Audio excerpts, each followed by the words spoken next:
This is episode number 25 of the Sports Consiglieres podcast. I'm your host, Jim Whalen. Along with me always is my co-host, Jerry Calla. We've highlighted some of the Giants in the past, some of the memories of the Giants in the past, the current season. We were fortunate enough to have Perry Williams, Bill Ard, Stephen Baker, strength coach Johnny Parker on, Bob Robustelli, Andy Robustelli's son, and most recently Larry Flowers. Our next guest is finally for episode number 25 is the 25th ranked player of the all-time Giants. He Super Bowl champion in 1986 in Super Bowl 21. He played at University of Oregon. He walked 3,000 miles and wrote a book about it just around the corner. So we're all going to hear about it right now. It's our pleasure to introduce the great George Martin. George, thank you for being on the podcast. Jerry and I can't thank you enough. This is a real treat and a pleasure for us. Really, thank you, sir.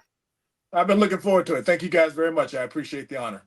And what's going on with you lately? And then we'll kind of dig into the episode a little bit. What do you got going on right now? I know you're a type of guy who seems like keeps busy. What do you have? What do you have going on in your life? Well, I just recently relocated back from California, where I lived for the past 20 years or so. Moved back to my home state of South Carolina. Okay. We have a daughter here, and it's been a great a change of pace and a change of lifestyle. And right now I'm working on my third book, which is my memoir, primarily for my children, but highlighting all of the things that I've gone through in my 71 years on this earth. So it's a pretty good project, I think, at this point in time in my life. God bless you. And then that first book, we'll get into that a little bit later. But I think you're just doing the research for the episode. I think your dad was a sharecropper. You're originally from South Carolina and ended up moving out to California. Just talk a little bit about your youth as a journey. He's born in South Carolina, end up in Northern California. So. Yeah, it's been quite a journey. As you mentioned, my dad was a sharecropper. He worked his tail off when we were young for his 5 children. There are 7 in the family, and he impressed me at a very young age because I would always see the sweat of his brow coming off his forehead down, meeting at his chin, and I always wanted to emulate my dad because to me that was the epitome of hard work. And fortunately, my dad also had a job in the military. He was a civilian service member, and he got transferred from Greenville, South Carolina, when I was a young lad to Savannah, Georgia. And then subsequently, when I was in the 6th grade, we moved from Savannah, Georgia to Fairfield, California. And for all intent and purposes, that's when the world opened up for me. And then from there, I guess you went to University of Oregon. Was Phil Knight an influence back then? I know, like Steve with Prefontaine was starting to be the runner back then, around your era. But like, did he have that much of an influence in the university as he does now, or was Knight just starting out? I think he was just starting out. He wasn't Phil Knight at the time. I think he was out peddling his product, and I do remember him with Steve Prefontaine, and he had a sort of like the first evolution of his shoes, which were made from I think a homemade frying pan or a waffle iron, what it was, a waffle iron. So Steve was out running in these shoes, and they were absolutely horrible. He used to tell us about it, and that was the beginning of Nike. And Prefontaine, who was a preeminent distance runner, he was just larger than life, and unfortunately his life was cut short. But by that time, Nike and he had gotten established, and the rest, they say, is history. And then moving on, you get 11th round pick of the Giants, 1975. I guess your first season you played in Shea Stadium. I think is that true? All four New York teams played in Shea Stadium. Jets, Giants, Yankees, and Mets. You're laughing. It's had to be an experience entering into the league. I'm laughing. I had no aspirations, to be honest with you, to play pro football. I played college basketball, by the way, which I forgot to mention. But I'd always thought I was an All-American high school basketball player, so I wanted to play basketball. So, but by the luck of things, I stopped playing basketball in college, and I played football only to maintain my scholarship. So, being drafted in the 11th round, I know it was a long shot at best, but I said to my wife, I said, honey, I'm going to go back here and I'll be here maybe a week or so if I'm lucky, and then I'll be back, and then I'll finish up my education and I'll go become a school teacher. So I go to a Giants training camp, and we get there, and the Giants facilities were worse than they were at the University of Oregon. I got to tell you, back in the day. And then we played at Shea Stadium. The locker room was a mess. It leaked. It was horrible. It wasn't heated sometimes. And I said, "This is pro football." So, That's right. but one thing that I think helped me is the fact that I realized that when I got out there, my basketball prowess was an absolute positive for me. And the agility that I had as a basketball player really helped me become an NFL ball player. And I'll forever be grateful for basketball for that. All right, I'm going to turn to Jerry. Sorry for hogging up the time, Jerry. I know that Jerry's he's my partner in this. His knowledge on Giants history, Giants football is unmatched. So, Jerry, why don't you jump in here and talk to George? George, first of all, thank you. This is a great honor, for you to come on with us. I mean, growing up, like you talked about your dad and the connection you had with your dad, and that's what makes the Giants so special about me. Like that was the first first professional sports team that my dad introduced me to, and obviously we're looking at around 1980. That was the Billy Taylor, George Martin, Harry Carson, Brad Van Pelt, Brian Kelly days. And, I was probably, in first grade, the only kid that was really excited about Ernest Gray. But, again, I just want to say thank you for coming to the show. And again, what was so special about watching you as a kid, we'll get into the '86 season, obviously a little while, but you did things that defensive linemen, and we could probably, you just brought up your basketball skills. I mean, you did things in the 70s and the 80s that defensive linemen were not doing. Right? 1980, right? You lined up as a tight end. I mean, scoring touchdowns, number one. Defensive linemen didn't do that, but the manner in which you did. I mean, if you look at, I think all those touchdowns, the athleticism, was awesome to watch. So, I'm sure you want to talk about your basketball skills, how you helped out in, your football career. Yeah, that was part of of the evolution of my development, was the fact that I was a pretty dedicated basketball player. But the thing that happened prior to that was that I was a tight end. I was a tight end before I was a defensive end, and I was converted, I think, in my sophomore year at the University of Oregon to defensive end. But one of the things that happened at the University of Oregon, I was teammates with one of the preeminent tight ends in the NFL, Russ Francis. And believe it or not, I beat Russ Francis out as a tight end, and they switched Russ from tight end to linebacker. Well, Russ couldn't make the transition to linebacker, so they came back and they switched him back to tight end, and they moved me to defensive end. And that's how I got to become a defensive ball player, defensive end. But I always had the ability to catch the ball, and I loved the fact that we'd go out before practice, and I'd warm up Phil Simms. He and I'd be catching a lot, because I thought that was some of the ability that you needed to be a well-rounded athlete, is to be able to pick up a fumble or catch the ball or take advantage of a turnover. And I, fortunately had that opportunity and capitalized on it. No, George, we'll get to Parcells in a little while, but in those early years, in those 1970s years, who was on the coaching staff was very influential, to really get you kind of in the NFL mentality? Well, you're going back a few years, and it's really taxing my memory, but I can remember when I first got there. There was a change in head coaches, and I think we started out with Bill Arnsbarger. And Bill, he came from Miami, and he had all of this adulation thrown at him, but he couldn't. I don't think he had actually gelled as a head coach yet, so it was trial and error. But he gave me the opportunity, thank God, to join the team, and subsequently he was replaced eventually by Ray Perkins. And Ray Perkins was, I don't know how to put it. Ray Perkins was an egotistical maniac, for lack of a better term. And I think he always had aspirations of going back to Alabama and replacing Bear Bryant. So he always had an ulterior motive. And I don't think he was really keen on being the head coach of the Giants. I think he had other aspirations. But in doing so, he came in and he kind of upset everything with the Giants organization, because he wanted to make a name for himself. And it was a really turbulent period in our development. And I tell you, I couldn't wait for that change to take place. And he went back to Alabama, and then Bill Parcells came on the scene, and that's when things really turned around for the Giants, because prior to that, we were really just scratching our tails and not knowing exactly what we were there and what we were doing for. We had no goals or aspiration, and we'd go out and we were beaten before we left the locker room, and Bill Parcells turned that around prolifically.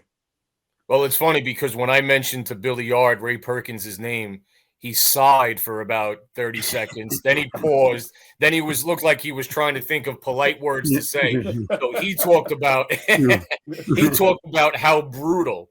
And he actually, if my memory serves correct, he said there's probably about 28, 38 guys in the NFL today that would be able to survive Ray Perkins' training camp. So can you touch upon that, please? Yeah, it was actually a testimony to insanity. It was really brutal. I'm serious. And Ray Perkins has the distinction of being the only coach in NFL history to employ 3-a-day practices. Now, you're talking about in the heat of summer up in upstate New York. We're in Pleasantville, as a matter of fact.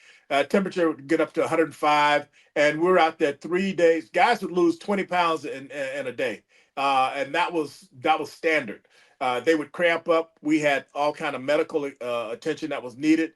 And I guess Ray wanted the pendulum to swing so far from mediocrity to greatness that he didn't care what the cost was. And we had a bit of a mutiny as a result of that. And we said that this is not what the NFL is supposed to be. It's not supposed to be so brutal that some of us guys feel as if though our lives are being threatened. So that was a turning point, a really big turning point.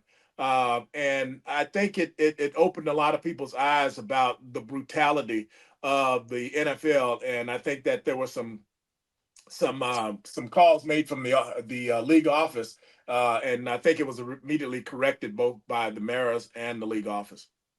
Now, when you say the mutiny, like in those years, who would be? Was it you and Harry Carson, or was it Brian Kelly? Like, who would be the guy that would be? I guess the better term would be. I'm sure a lot of players wouldn't be comfortable going to speak to coach person. So, who were the players that would kind of try to speak up for the troops? Yeah, Harry and myself hadn't risen to the level of leadership at that point in time. Yeah, we were just probably in the early phases of it. But we had guys like Brian Kelly, as you mentioned, and Pat Hughes was, I think, the starting linebacker at that time in our 3-4 defense. And he was one who was always looking out for us and making sure that we stayed cohesively together. And Jack Gregory, if you remember that name, Jack was a guy, I loved Jack. Jack was a very talented guy. I learned a lot from him. But he also was a kind of guy at that stage of his career. He felt that he didn't need to be out there, toiling like he was some kind of rookie. And he was absolutely right. So the mutiny came from guys like that who were older. Craig Morton was back there at that time, if you remember that name. Mm-hmm. And Craig, he made his intentions known, and I think it all just came together. And fortunately, Ray Perkins was forced to listen, and he did an about face. In 81, just turning to that year, you made the playoffs, but in comes this linebacker from North Carolina. So, what was your first impression of LT? And I guess you said you weren't really kind of in a leadership role there. You did have established players like Brad Van Pelt, Brian Kelly on the squad. So, what was your first impression when you saw LT walk into training camp and then saw him on the field? Oh, the impression on the field. Okay, I thought you were talking about the impression off the field. Off the field, we have to do. Off the field, we have to wait for episode number 2 of this. So but on the field, just his playing prowess. He was drafted 3 overall, 81, and I think that what was your impression of him and helping you on the defense? Lawrence Taylor, and he'll tell you this. He was like instant coffee. I mean, you all you got to do is add hot water, and you got it made. Lawrence said he came out, and I think his statement was, and I may not have it exactly right. He said, but he came out in his first day of practice. He was on the third string. Second day of practice, he was on second string, and the third day of practice, he was first string, and he never ever wavered from that. He was an instant success. Lawrence was a type of guy who was just had unbridled talent at that point in time.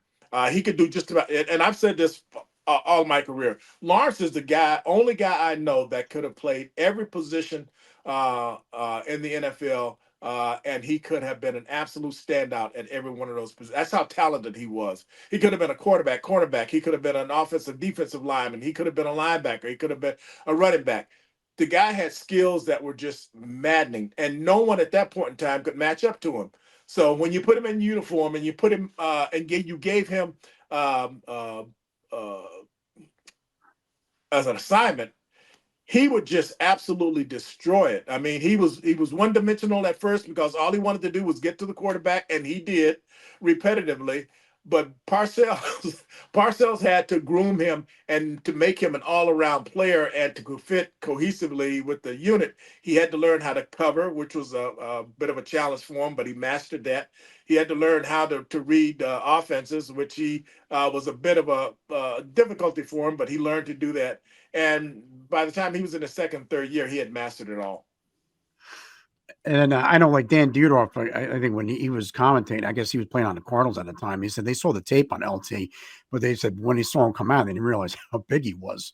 So, but it also changed your career. Do you think that having Parcells come in as a defensive coach? I mean, Perkins ends up leaving, going back to Alabama.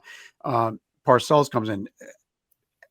Just talk about that transition when Parcells takes the reins the first year, because I think that you make the playoffs in '81 for somebody like you. You've been with the organization 5-6 years. You're like, all right, we're finally starting to turn the corner here. Like, we're not the doormat of the NFC anymore.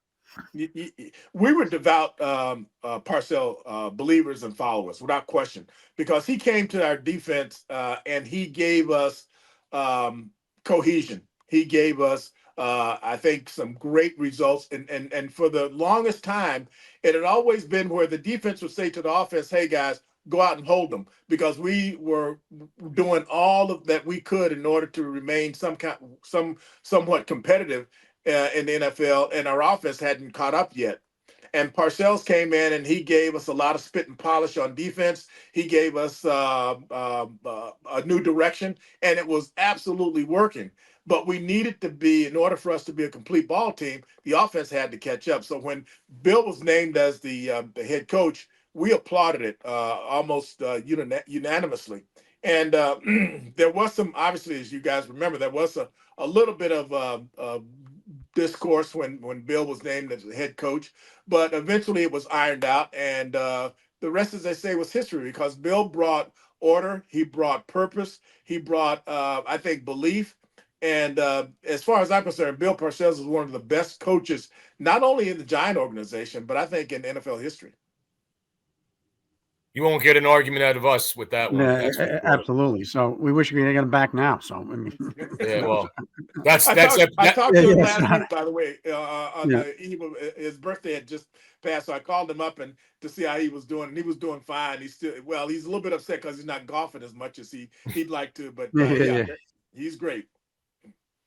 So that was the other thing now. So George, so he comes in 83, 3-12-1. What was the big difference of Coach Parcells in 1983 and 1984? Well, first of all, his responsibilities broadened.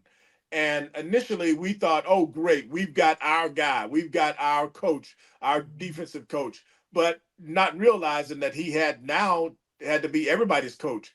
And in doing so, he realized that he couldn't play favoritism to the defensive guys. And I'll give an example of that. So he had to be everybody's coach. And one day at practice, I remember it very distinctly.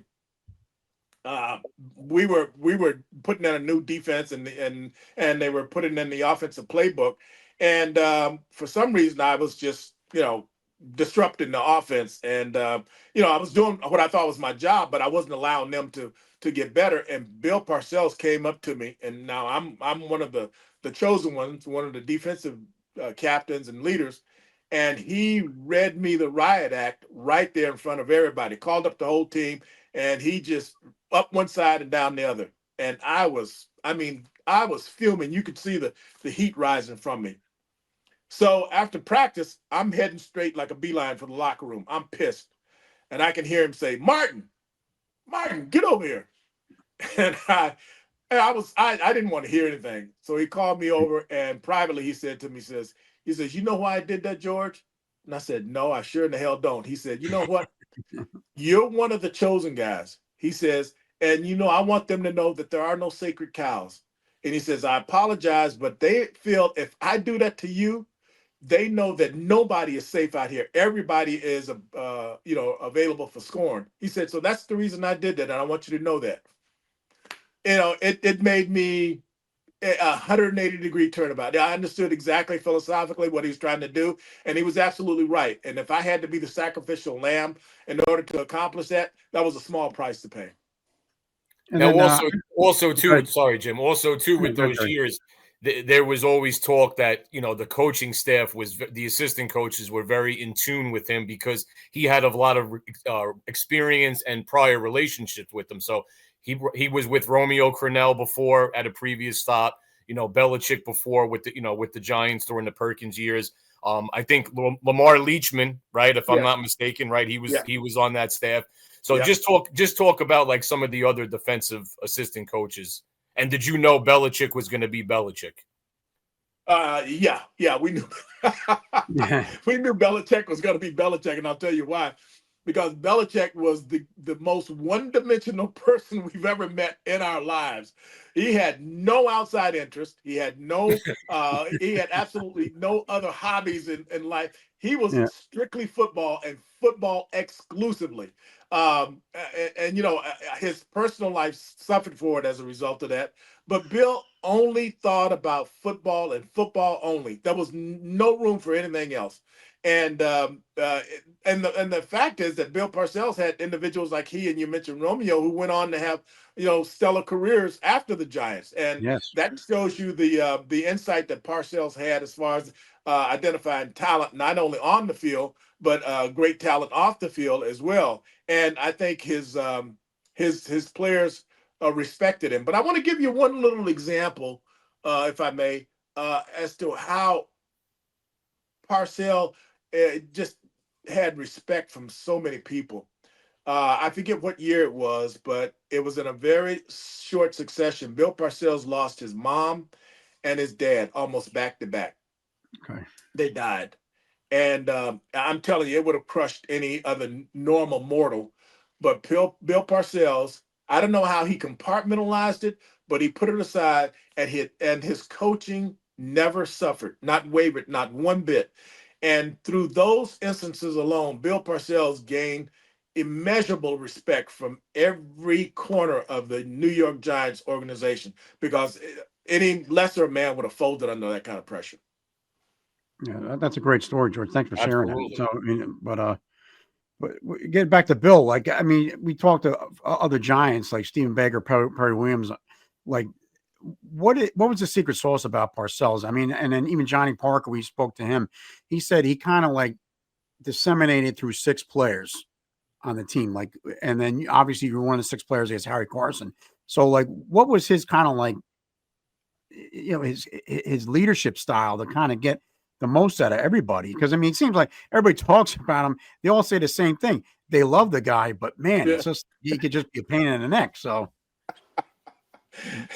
Bill was the biggest fraud that you ever want to see, but the guys didn't know that, and you couldn't run the risk of revealing his whole card. He went up one side, a guy down the other, but he was a master motivator. The guy should have been a psychiatrist, because he knew exactly. I'm serious. He knew exactly how he never used the same approach twice. He could look at a guy, he could tell what would motivate him. For Lawrence, he knew that Lawrence was a night owl. He wanted to go out and party. And if Lawrence didn't straighten up, he would somehow jeopardize that. He knew that I was a devout believer and I was a leader. So he knew how to get and say, hey, George, you're not doing your job as far as these young guys coming in. Come on, we got to get these guys to be a part of the team. And you know what I mean. And Harry Carson, he would make Harry Harry was a guy who was kind of a bit insane. And Harry would go. He was. Harry would. He Yeah. loved. Harry was the guy who. And I always remind him of this. He made the quote that, "Hey, George, I would play this game for nothing." And when he came up for his contract, I hope the marriage didn't hear that. when he came up for his contract renewal, the Giants almost made him try to play for nothing. So it's funny how the evolution goes. But Bill Parcells had what he calls his guys. You ask him, he'll tell you. He had his group of guys, and whenever there's a fire that needed to be addressed, he would send his guys to put that fire out, and invariably, it always worked. And along those lines, I remember coming from the horse's mouth, coming from Coach Parcells' mouth, he actually admitted publicly that he would absolutely torture Jim Burt. now that's the one instance where I think it backfired, because to this day Jim Burt still holds a bit of a grudge to Bill, and I don't know why, but yeah, he did. He really did. And Bill had a tendency to go overboard, but the best thing you could do is keep your feelings in the locker room when you're out there, because he's going to trample on him if he feels it's going to make the situation better for the individual and certainly for the team. I mean, again, like you talked about, Billy Yard mentioned it, Perry Williams. I mean, again, the list of, like you said, the part, like the Perry Williams, Billy Yard, the admiration that they had, for Parcells, and like Billy Yard said, he goes, the suburbanites, he got into that, how he would torture him and Godfrey, and he goes, yet at the end of the day, he goes, we would have ran through walls for him. So I mean, it's great, after all these years, to hear these stories, and it's really great and an honor to actually listen, to the reflection that, and the personal feelings that you guys share with us. And, it's amazing. And then, it obviously goes to show you how you and him were close, because you did present him at the Hall of Fame. So, I mean, I'm sure that was a great honor for you. So can you talk about that, please?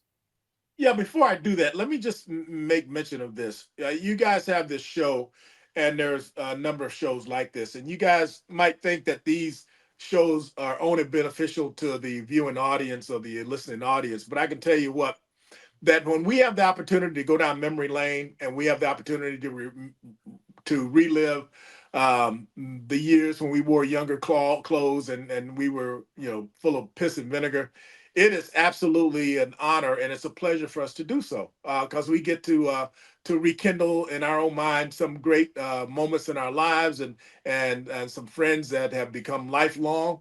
And in Parcells' case, like I said, I just talked to him a week or so ago. He's not just a coach. He's beyond that. He's more than that. And it becomes a part of your development. You realize that you wouldn't be the person that you are if it wasn't for Bill Parcells. And yes, I was given the great honor to be, part of his induction into the Hall of Fame, well deserved. And I was speechless, because I thought that he would get someone more high profile than myself to do that honors. And Lawrence Taylor came to mind, but he asked me if I would do it, and boy, it was like, man, you have got to be kidding. Of course, that would be, I mean, to me, at that point in time, it was more important for me to be a part of his induction than if I had been inducted myself. And that's the honest to God's truth. Yeah. Well, thank you for the kind words, George. But I mean, like for us, especially in the current climate with the Giants, I mean, we started this podcast a while back. I had Jerry come on. We worked together, so we're just doing an hour and doing a podcast. So it's almost like it's to meet to speak to people like you that have been kind of so influential to the New York area, to our personal lives, and just like our families. Back then, like the Giants, it was an event. Like people, you went over people's houses, and like everybody kind of something to rally behind. So I mean, thank you for your kind words. But really appreciate you coming on, especially it's an honor for us. So.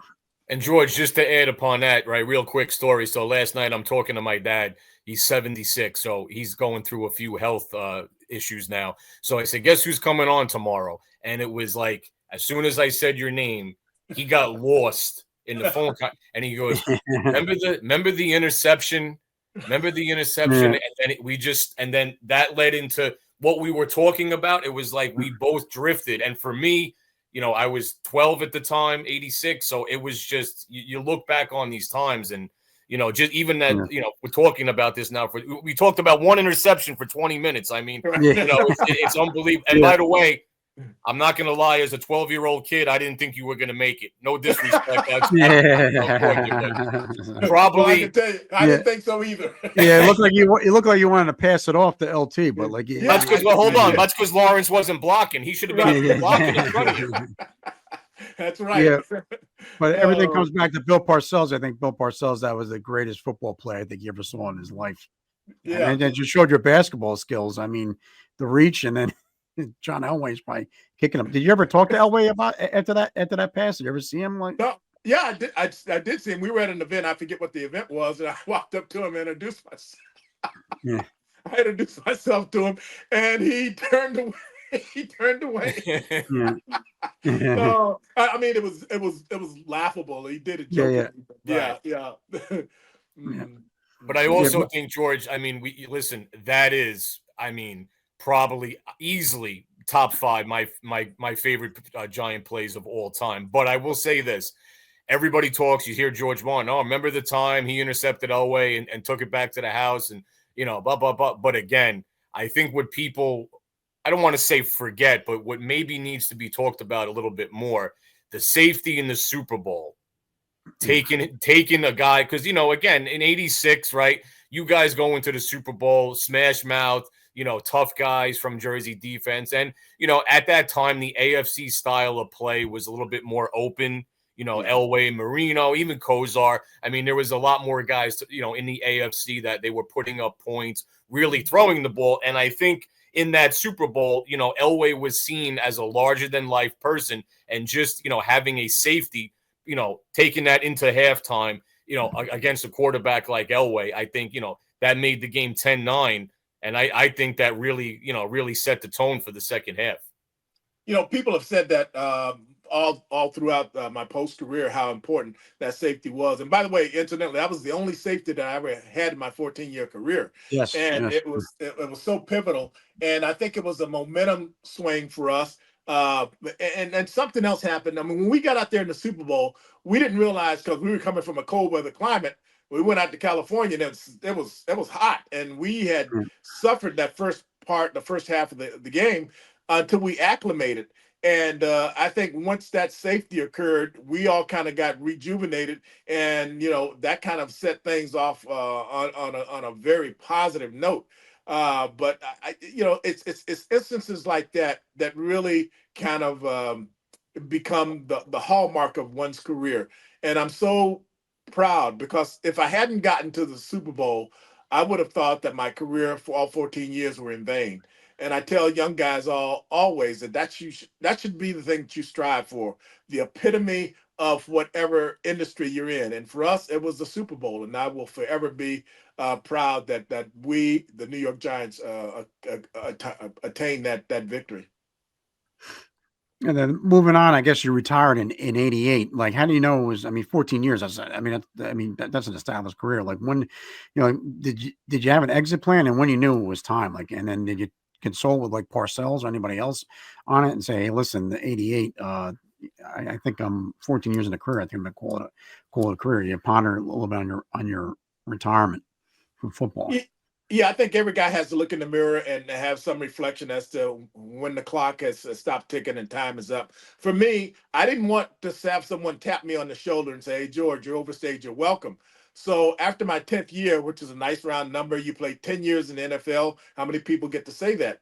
I told Bill Parcells that I wanted to retire after my 10th year. And he says, well, you can't do that. And I said, what do you mean I can't do that? he says, I need you. He says, you got to come back. And so for 4 years after I decided to do that, Bill kept telling me, George, you got to come back. I need you. And I would always acquiesce and consider. But an interesting thing happened in that 14th year, and I knew that I was getting long in the tooth. And, you know, I'd never go to training camp because those were too draining for a guy my age at that point in time. So we were playing the Jets, I think it was, in a preseason game. And they had a tight end who is probably nobody, but this guy trying to make the team. And I lined up against him on a nothing play. But this guy came off the ball and hit me so hard, it almost was a wake-up call for me. And it was something where I said, wow, this is the next generation. And you know what, George, that tells you that it's time. And I was in my Yeah. 14th year. And I said, after that, hey guys, Harry and I talked because, we didn't want to go out, one here, one there. We wanted to make it a united front. So he and I talked about it, and we decided that we would we'll leave together after his 13th and my 14th year. Yeah. And Well, I could see it now. I close my eyes. I could see you at the 50-yard line, and Harry's in his jersey and jeans on because he was there. I could see it like it was yesterday. Yeah. Yep. And Yep. you stay with the Giants. I know there was some. Your brother Doug played for Minnesota. You didn't want to. You didn't want to. You stay with the Giants. I mean, listen, we're thankful you did again. And I'm thinking, what was it like looking back on your career, just staying with one franchise, and then now there's free agency. There's a lot of things that you the old players fought for that the players now are benefiting from, but staying for one team. Like, what would you say to yourself? How'd you benefit, and like the younger guys, like about kind of team hopping? It was always an honor for me to always say that I stayed with one team that was a class organization, the New York Giants. And it was an honor for me to have been asked. I mean, you just think about it. Hey, would you like to finish up your NFL career with your baby brother? And that was the Minnesota Vikings. And they gave me the opportunity to do so. And I thanked them profusely. I told them how much I appreciate it. I told them what a honor it would be. But I told them that I had driven my stake in the ground with the New York Giants, and that's where it would always stay. And I don't look back on it with regret. I just look back on it. Well, it would have been a great opportunity, but I'm completely satisfied with the way my career terminated. Now, again, George, it's funny you brought up the Hall of Fame. I mean, 14 years, I believe.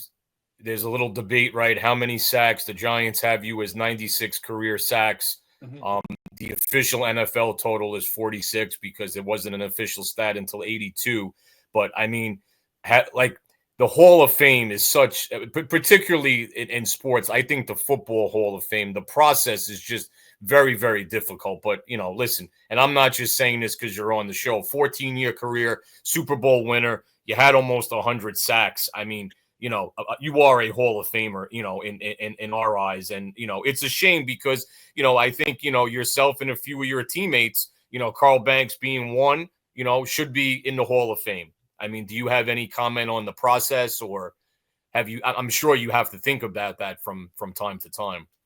Yeah, I thought about it from time to time, and let's face it, the Hall of Fame is the epitome. It's the creme de la creme.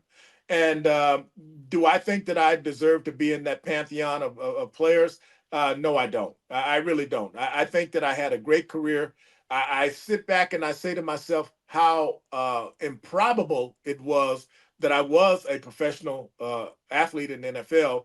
And when I look at my name up on the stadium and the Ring of Honor, and more recently being in the top 100, I think I exceeded all expectations that I ever had of myself in my career. And I am so content with what I've accomplished, and who I accomplished it with. I mean, I look back and you guys mentioned Lawrence Taylor and Harry Carson, and those are relationships, Joe Morris and Phil Simms, all of that are lifelong. And to me, it just doesn't get any better than that. I got guys who I respect and respect me, and we get together and it's just like yesterday. And it could have been 10 years ago that we haven't been together. And when we get together, it's just like it was just last week. So those memories, those accomplishments are enough to sustain me for the rest of my life. And if it doesn't include the Hall of Fame, I am not in the least bit disappointed. Yeah, well, thank God we have those memories because during this season we need those just to fall back on. So, Yeah.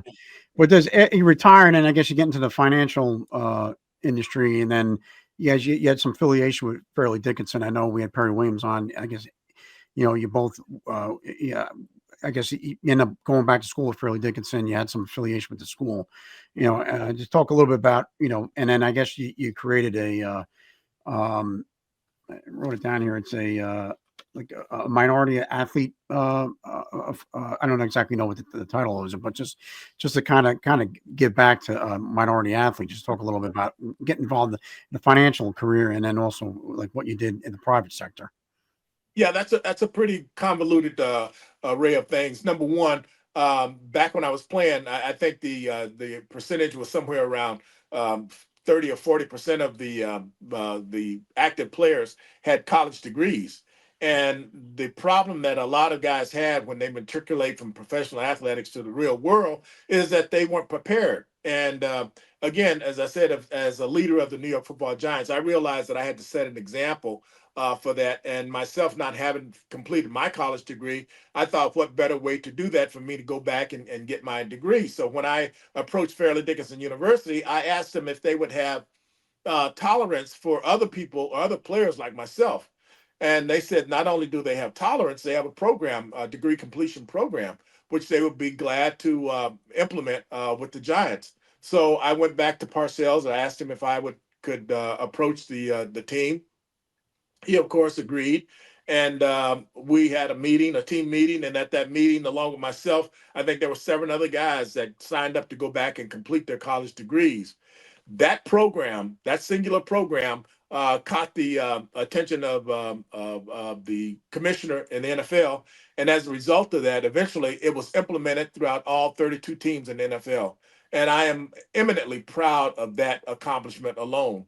But it helped with my matriculation from being a jock, if you were, to being a provider for my family. And once I decided to retire, I went to work in corporate America.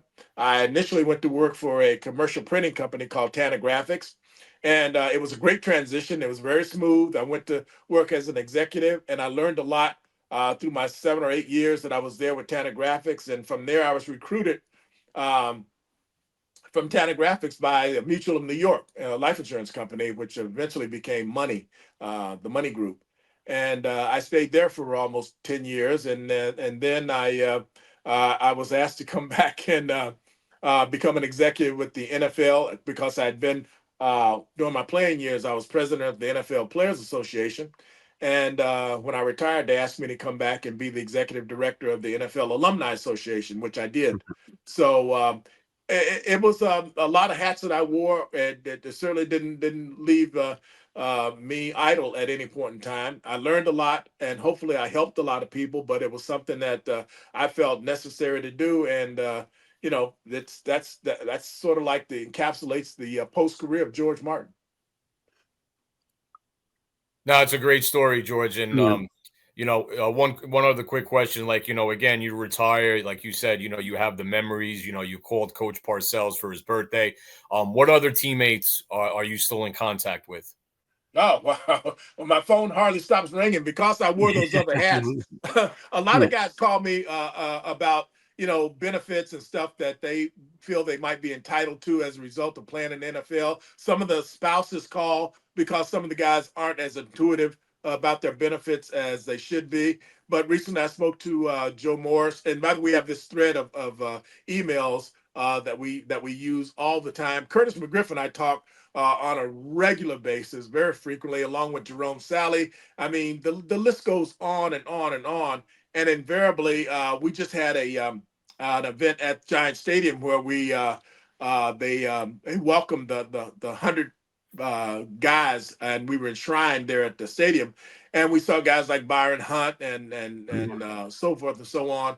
And it was just great to rekindle all of those things, but realize that they weren't in mothballs the whole time. We maintain a regular line of correspondence. Carl Banks as well. Carl Nelson and I spoke about 2 weeks ago.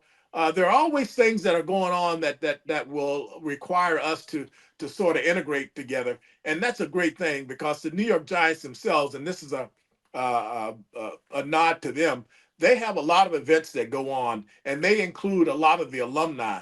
And that in and of itself enables us to maintain that camaraderie that I think is so important. And it's so nice to be able to go back under some very nice circumstances, whether it's a flag football game at the stadium or whether we're doing a speech to a group of individuals. We get to do it as a very selective alumni association. And that to me is very, very important. Yeah.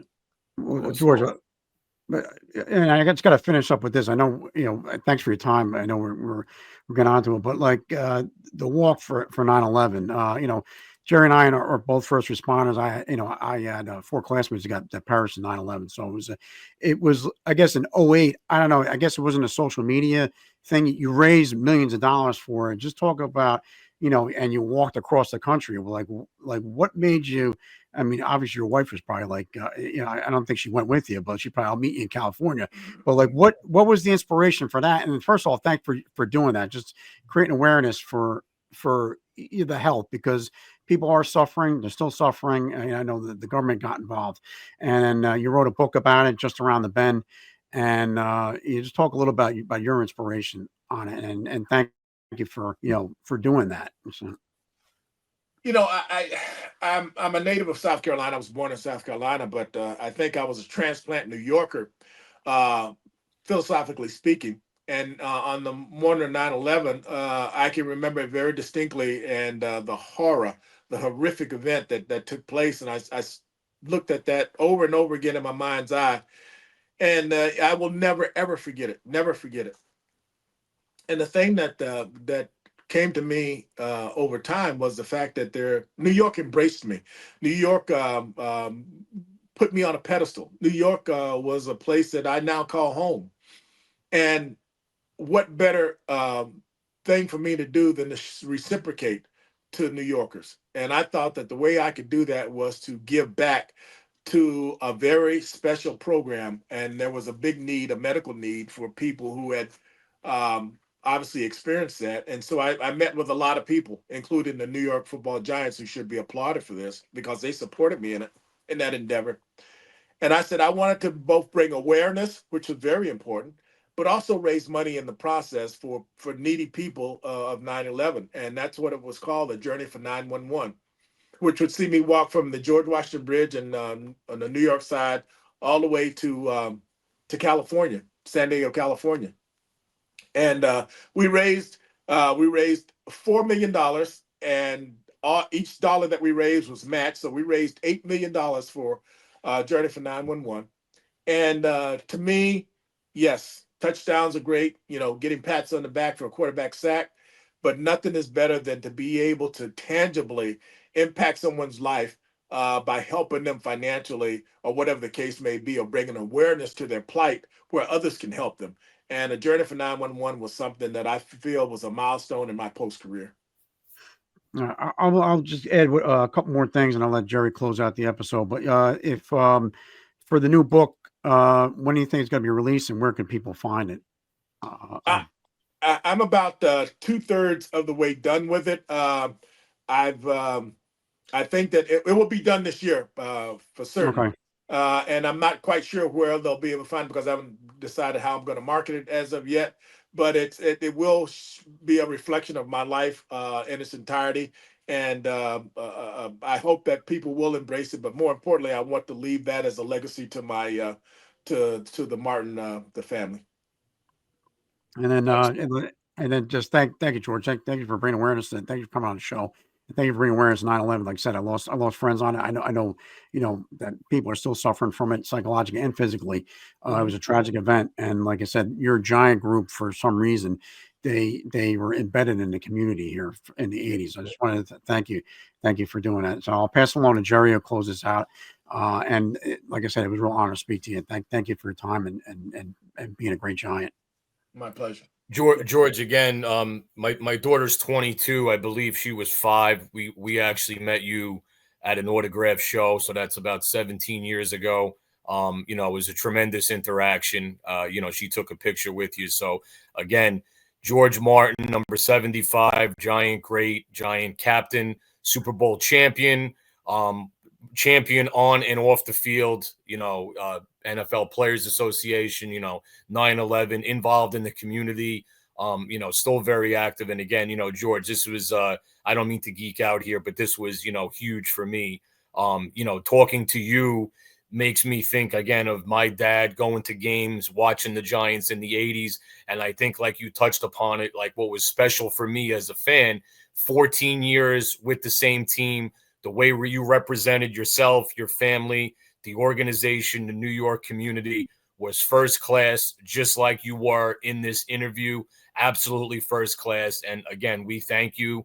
And again, for us personally, we've had a great run of having a lot of your teammates on, and this, not to slight those guys, this was so far the cream of the crop. I mean, this was absolutely outstanding, and we thank you for your time.